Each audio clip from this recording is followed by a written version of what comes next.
This video can be really about anything expensive, not necessarily a $4,000 synthesizer, but that's unfortunately, Mog, you are going to be the subject today. I actually did this video yesterday and I watched through it today, and I thought that, okay, I need to redo this video because the sort of entitlement really put me off actually when I looked at it myself, because if you can't afford to buy a $4,000 synthesizer, if you can afford to buy a Mac, and if you can afford to buy all of these things, I don't think you have any reason to really complain about anything. Of course you can complain about stuff that happens, but you know what I mean, materialistic things at least.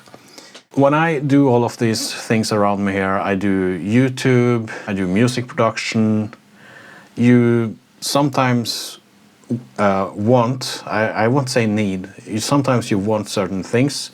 It can be gear, it can be tools, all of that things to sort of help you in your content creation or music production or some other hobby you might have. And that thing might be a synthesizer like that, like the Moog Muse. It might be a camera, computer, anything really. All of these things costs money. And I was sitting here a few days ago and just thinking about this and thinking of the importance of not spending the money on the wrong thing. So let's take the synthesizer for example. Will a $4,000 synthesizer make my productions better? Will they sound better? And before we answer that question, we can go back to when I had the Subsequent 37. I bought that 6 or 7 years ago, and the reason I got it is because I actually wanted that sort of classic Moog sound, and I had some difficulties recreating it in VSTs. And nowadays actually I can do that in the Legend and Diva. It works pretty good. But there is still something with that synthesizer that actually is a little difficult to recreate in software. But anyway, I bought that synthesizer, and that synth was sort of the synthesizers I learned synthesis on. It was the Subsequent 37, and I have used it in almost all of my productions released on Spotify. Hundreds of thousands of streams, some of those tracks. And yeah, it's been a sort of staple in my productions. A few months ago I decided to sell it. I decided to, and actually I didn't really lose that much money on it as well. Apparently they are pretty sought after. Anyway, I bought the Moog Muse. Been using that for a while. I like the synthesizer. It's a polyphonic Moog. Yeah, I think it sounds really great. But the question is then, is it worth using $4,000 on a synthesizer like this to get that sort of sound? For some people it is, of course. It's a performing instrument. You use it on performances, you take it with you. That's just completely another use case. I don't do that, but a lot of people do that. Of course, then you might need something like this. But I mean, I use it mostly as a sound source. I don't really play that much, so it just sits here in the studio. And I mean, that sound can be, for example, replaced by a VST. So what is it with this synthesizer then? What happens when I use it? Well, in my productions, when I use external instruments in Ableton Live, it increases the time I create my tracks. I have to record it. Sometimes I have to tune it. Sometimes it just doesn't work. I have to restart it. I have to restart my Mac, and then it pops up in the external instrument in the DAW, and then it works. You know, it takes time. If I use a VST, that doesn't take time at all. It just works straight out of the box. I have some noise from the audio, not that much, so I think I will get by. But of course, that's an issue maybe as well. I think I had a case of the gas. I usually have that, both in gear and yeah. Yeah, I wanted something new. I wanted the Moog Muse, and in my entitlement here, I decided to buy it and try it out. One thing I have noticed when I use hardware instruments is that I have actually made better tracks with it, but it's not necessarily because of the sound from the instrument. It's more that the instrument can inspire to explore or create new sounds. It's one thing to sort of use this keyboard, I mean, touch some keys or maybe have some MIDI keyboard. There's another thing of using the actual hardware behind me here and creating something, turning the knobs, you know, all of this. It's not really the same just using software and using controllers and controlling your DAW. That way a synthesizer can also be something that helps you, inspire you to create something new. But what I do around here is mainly make videos for you watching this channel, and I create music and I release the music I create. And I need this to be a little bit streamlined. Adding a synthesizer like this in the mix can perhaps increase that time a little bit. If Moog would come out with a subsequent 37 desktop synthesizer, I think I would be the first one in line to go and buy it. To have a sound source from the subsequent 37, having it on the desktop here, I would buy it instantly. And I hope Moog actually makes something like that, but because I have to say I regret selling the subsequent 37 for a little bit. Not that much, because we can turn on mono on that one and sort of kind of get into that territory with the Muse as well.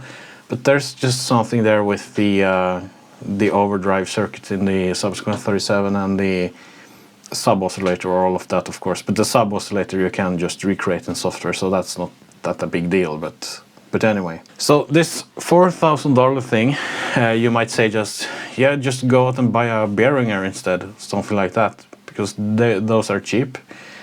I don't want to throw myself into that discussion. I'm not going to buy Behringer stuff.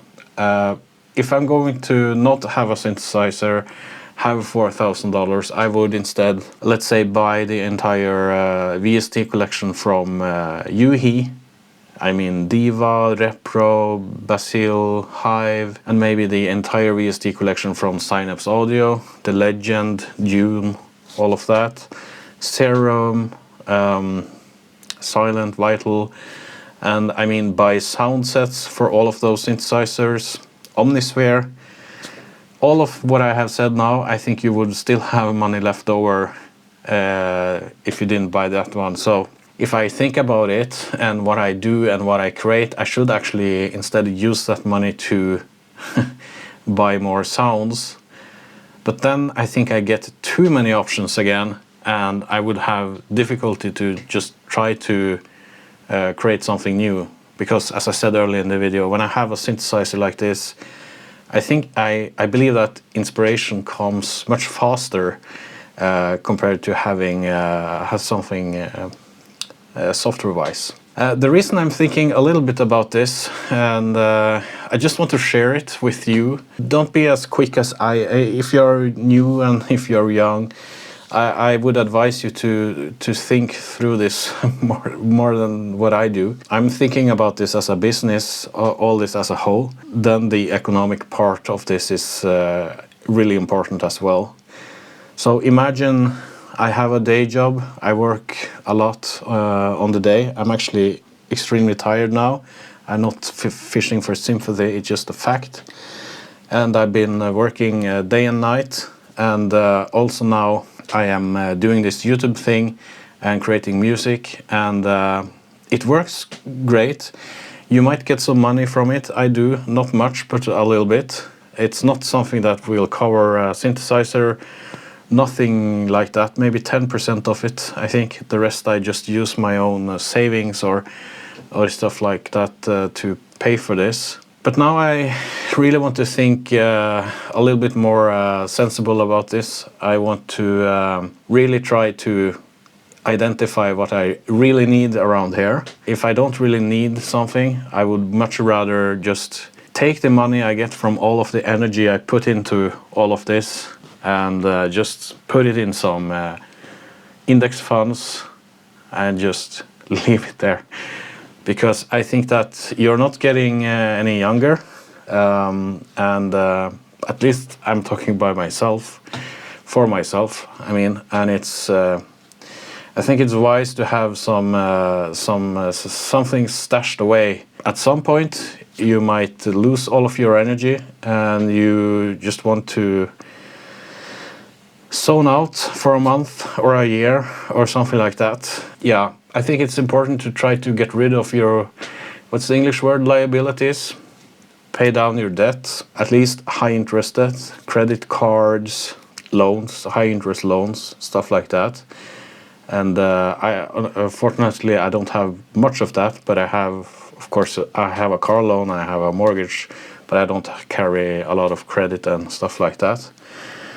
But it's also wise to I mean, invest money and yeah, just think about purchases. And this can be said about Macs as well. This is a Mac channel in some case. I talk about Macs in music production. I talk about them in terms of gaming as well, so occasionals. And buying a new Mac every time Apple release something new, that's also something I probably not going to do that much anymore. We will see what happens there. Yeah, all of this around PC, gaming and all of this, I think I'm going to talk about that in a new video, because the prices are just skyrocketing and things are getting more and more expensive. So I don't have a problem with people buying a synthesizer for $4,000. And if you have it as a hobby, if you like doing it, it's perfectly fine. And you don't even have to create music. It's not like you have to create music with a synthesizer. You can actually have it and just have fun with it. That's allowed. A hobby can cost anything you want. I am not bashing that. I'm just talking for myself here that if I have to buy a synthesizer, it has to have a use in my productions. And if it costs $4,000, I think it's wise to really think through it. So that's all. My battery died, but everything is fine. Thank you for watching, and I want to thank you for all of the support you give on my channel. I will try to be as good as possible. We'll talk to you in another one. Goodbye.